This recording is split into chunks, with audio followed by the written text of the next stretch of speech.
Guys, sasa niko kwa shamba ninakula miwa. Hii ni miwa ya ushago hii. Mufefe itagwo atia na Githweri? Huku tu ni milima.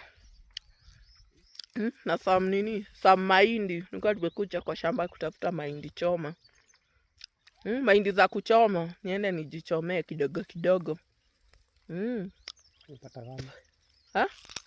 Ile mahindi gani? Hizi ndizo mahindi nimechuna. Niende nikachome. At least for hii mwaka nikule mahindi fresh. Unajua zile za Kibadaski hazikuangi fresh. Unapata zilichunwa juzi. Unachomewa hapa, unanunua. Acha niende nikakule mahindi zangu kwa amani pamoja na miwa yangu. You can see the view, guys. Huku tu ni milima tupu, milima tu.